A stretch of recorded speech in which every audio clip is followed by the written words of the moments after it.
All right, Matt here, and I'm recording another episode for the podcast that is rooted in my blog. Again, I don't know if that's what we still call these. So I'm going to read this for you. This is a kind of an unusual post, more of a memory. I've just now finished typing it, and so I can't vouch for the quality of everything that I have written here. There are several links or pictures that are in this post, so you could pull it up and read it. Might be even better than the podcast. So, this podcast episode is titled Hope. I don't know where to start. I'm not sure what to say. Then I have a link here for an abandoned Danville church burns to the ground. That link will take you to the WCIA news story about this old abandoned church in Danville that burned down. But it was more than an old building or an old abandoned church to me. This is, or was, the old Edgewood building with the attached Hope Christian School. This is the building where I have my first memories of going to church. I was baptized as a child here. I went to Sunday school here, children's church, junior church, and teen group. I have countless memories of coming here with my mother when she was posting a new bulletin board or picking out her flannel graph for the next Sunday. I can remember running these halls when nobody was here. I remember my sisters skating down those tiled hallways, or when I would run down the main school hallway and make that leap from the top stair down to the gym doors. There were work days around this building, Easter sunrise breakfasts in the gymnasium, all-nighter lock-ins with memories in all of the various hiding places in that building. There was the nursery, which was in more than one of the rooms, with the stacked-up cribs that looked more like zoo cages. There were plays, sermons, music specials, revival services, and the Klingman xylophone and chimes. I have been shushed in those green pews, doodled on scrap paper next to my mom while asking for a stick of juicy fruit gum. I'm sure that I occasionally dozed off or passed notes back and forth with the pastor's daughter, but sometimes I listened intently to Pastor Jacobs. And then somewhere in those halls or in one of those classrooms, I met Jesus. I attended the high school that was here. I attended from 7th grade until the 10th grade, when in the spring of 1988 we found out that the school was going to shut down. I gave speeches in a speech class with Mr. Greer. I dissected an earthworm, and learned some science from Mr. Bell. I learned history from Darrell Myers. I learned how to type on an actual typewriter using Correctatape, and also took all of the H's off of every typewriter and put them all onto one. They weren't happy about that. When I was here, I learned math. I actually learned math from a teacher that taught math. I learned how to do proofs when I took geometry in this building from Mrs. Howard. Mrs. Howard, who also noticed I couldn't see the board that well and reported it to her friend, my mom, leading to my lifelong wearing of glasses. I ran around in that gym, getting hit in dodgeball, missing layups in basketball, somehow dodging the ball entirely while playing volleyball, and enduring the inevitable pull up, harmless is up when playing any version of kickball, softball, or wiffle ball.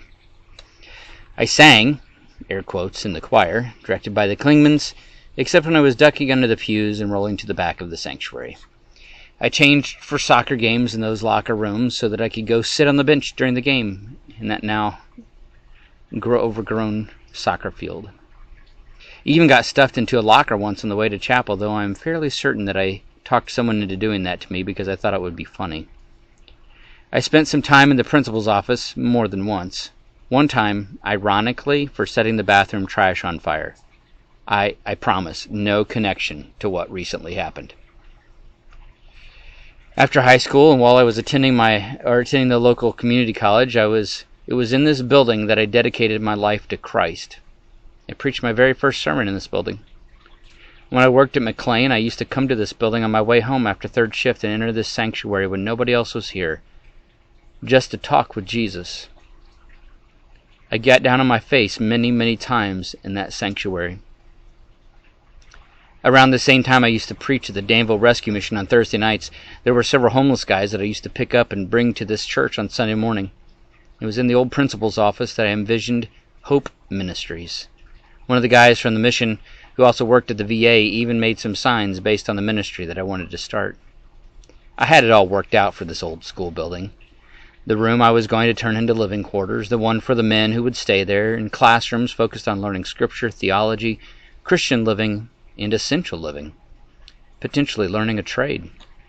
My friend Jason Hummerkaus, who was going to be my connection to a job for these guys, had the roots of what would eventually become Heritage Custom Painting, but it was in its infancy with him during this time. I was gung-ho, on fire for Jesus. I had no training, but I didn't care. I was going to preach the word and make disciples for Jesus. It was around this time that we held our final vacation Bible school. I'll never forget it. We had planned it all out and had it ready to go. We put up our signs out front and prepared for the children. I was working third shift at McLean, but I would forego sleep in order to run the puppet show each day. It was a huge success. We had never had that many children show up for VBS. It was a stress, I'm sure, but it captured what I thought ministry could potentially be all about. I'd never been more excited about Jesus in my life. Until after the week was over, we met to discuss what we could do in coming years. And one of the longtime deacons said, we will never do that again. All those kids wanted was free Kool-Aid and cookies. Their parents were just dropping them off with us for free childcare. That will never happen again for those kids. I couldn't believe my ears. Who cares why they were there? They were coming and we were teaching and telling them of Jesus. I couldn't believe what I was hearing. How could my perspective, even though I am sure it was young and naive, how could it have been so different, so far different from this guy's? My excitement fizzled. And within a relatively short amount of time, the church decided to sell that big building. It was too much for a small congregation like ours. And all of my dreams, all the visionary purposes I had come up with, Hope Ministries, helping others prepare for eternity.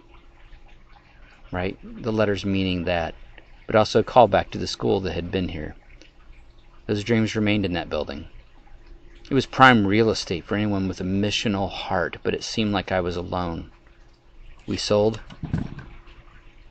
we moved, and then I moved away from Danville. After 10 years of being away, I moved back to Danville.